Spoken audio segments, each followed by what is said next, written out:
Hey everyone, how's it going? It's Jeff Newton with Americano Mondays, and I'm back for this not so new anymore weekly video series. And this is actually week 9, which is kind of freaking crazy. It's raining today in LA. That's awesome. Actually, it rained more in Arizona than it does here in California, which is freaking crazy because that's a desert and this has water. Yeah, I want to go over a few topics today, and I thought I'd kind of break them down into sections in a podcast style kind of way. I was listening to a podcast earlier while I was cleaning and doing work on my computer, so it kind of made me think, hey, that's kind of an interesting concept. So we're gonna try it out today.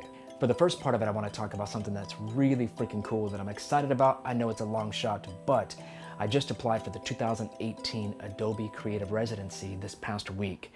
Next up after that, I want to talk about, I actually have something cool. It's not the second iteration, but it's a second version of the Americano Mondays book. Lastly, I want to talk about, I'm about to do something I don't know how to do properly, and I'm gonna be learning as I go, and that's gonna be me reaching out to brands about partnering up for sponsorships for both the website, which that's later, but the primary thing I'm gonna be asking them for is to partner up to sponsor the book. So yeah, here we go. 3-part series today, maybe with some bonus afterwards.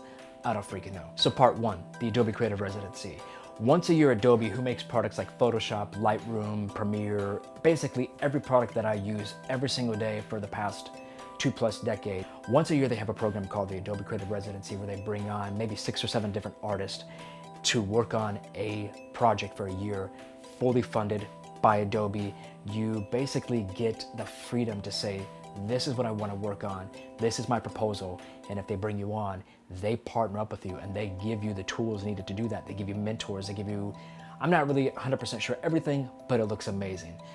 I applied last year and I actually went and reread some of my application process, and yes, it was a little long-winded and it was actually way too vague. It was basically help Americano Mondays become blah, blah, blah. There was no set, this is exactly what I want. When you bring me on to the end, this is what's gonna happen. Whereas with this year, I had that. I said, I have this prototype of a book. I feel great about the 140 pages in it, but it's missing X amount of people and X amount of coffee shops, and I need this amount of time to do this.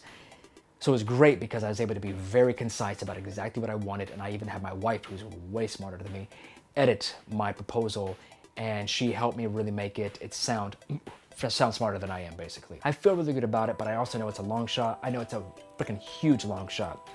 But no matter what, one of the reasons I wanted to talk about it is it's cool because in these situations, and sort of like the art of freelance, which I worked on earlier, late last year, early this year, to get to the prototype stages, you have to ask a lot of questions of yourself in these. With the Adobe Creative Residency, they made you break down what did the next 12 months look like. So even if I don't get in, and even if nothing comes of it, I now have had to ask myself a lot more questions about this process. And I now have had to say, this is what I'm wanting to do, these are the missing elements, and I'm gonna make this happen, and this is what it's gonna take. And oh, over the next 12 months, here's how I'm gonna make it happen.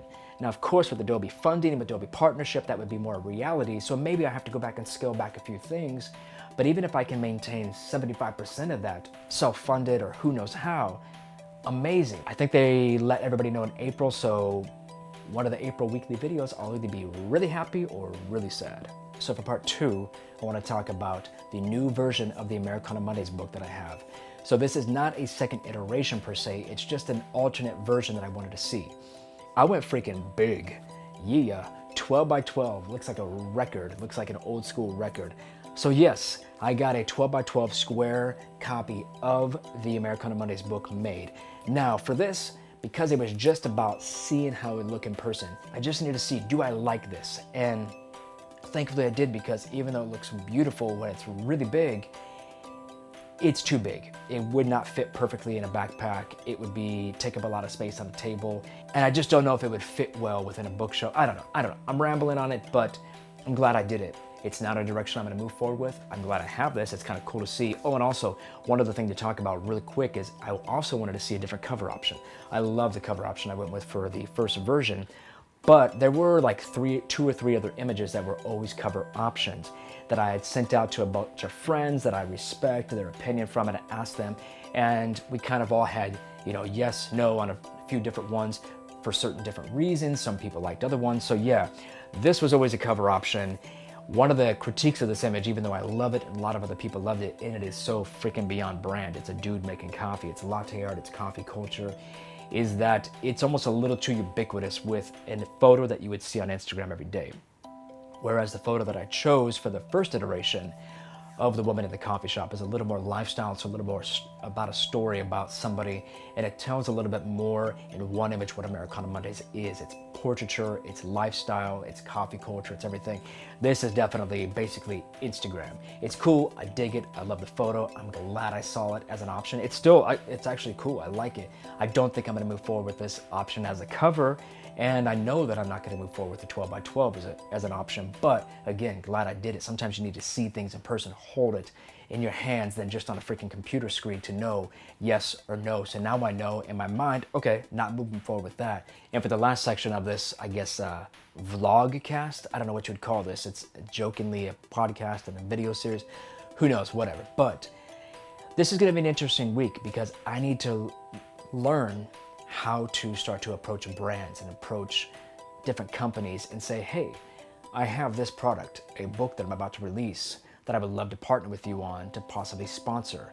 Printing a book is not cheap. The quotes that I'm getting, they're not actually astronomical, but they're just not feasible for me just to say, okay, cool, I'll front that in the hopes that I'm able to sell all the books to make all my money back. And again, I'm not even trying to get rich off of this book. Even if I just covered my cost, I would be more than honored and more than happy. I do feel like it'd be awesome. There's a few different brands, a few different coffee brands. I'm not gonna say their names right now because who knows where this is gonna go. But I have a couple in my mind, and I have one in particular that I really, really would love to partner with. So yeah, that's gonna be an interesting kind of new ground, a new thing that I have to learn how to do and basically learn how to sell myself. It's so interesting. As a freelancer, you're always selling your services in a sense to say, this is how much it would cost to bring me on to do this product. But now I'm asking them, I have this product that I want you to front so I can do it. So it's a whole new way of thinking. And I need to basically come up with a nice presentation to say, this is legit, this is worth your money, this is worth your time. And one of the reasons I'm doing this also is because I'm just gonna be very blunt. I don't wanna go with the Kickstarter route. I just don't. I know that it's actually a smart route to go for a book because it's a one-to-one thing. You give me money, I give you a book. Done. It's basically an even trade in a sense. But I just don't wanna go that route for some reason. I wanna keep this a little more intimate, a little more boutique, a little bit more one-to-one than through Kickstarter or through Amazon or through whatever all that is. Nothing against Kickstarter. I've backed a handful of projects on Kickstarter. I just don't see that with this book, and I just don't want to go that route. So I've kind of have put it in my mind that, Jeff, you're not doing that. You're gonna find another way to make this happen. And I believe it's gonna happen. I believe this book will come out this year. I'm excited to do this, even though it's gonna be kind of stressful because you never know if they're gonna say yes or no. But I guess the best way to hear it is, no matter what, if they say no, it's sort of like the Adobe Creative Residency. Even if I don't get in, I now have all this additional materials that I've worked on, that I've thought about, that I've kind of brainstormed about. And with this, with the sponsorship deals, even if nothing comes of it, I've had to ask myself a lot of questions like, is this worth it? Am I offering value to this company? And here's why I feel like I am, so that I'll have that material and I'll get better. It's like photography, it's like everything. The more you do, the better you get. I think that covers it for this week. I don't really want to make these too long. I know that this is already gonna be sort of long, hopefully with breaking it down into the 3 sections. And maybe I'll even put a timestamp on the sections so you can kind of fast forward to each one if you only want to hear one thing or so. Thank you so much for your time, everybody. I hope you're finding value in these videos. I know it's still in the early stages and it's just me talking to the camera. I want to make these more immersive. I want to do some other things. The whole Canon versus Fuji is still something I'm going to be doing, but I was going to split those up into kind of trying to put those out once a week, but I feel like I need to respect the audience more than just a little half-headed thing. If I want to do that, I want to spend some time on it and actually have some ideas that require possibly another person to photograph me as I'm at a coffee shop. And so that's going to be a little bit more production heavy.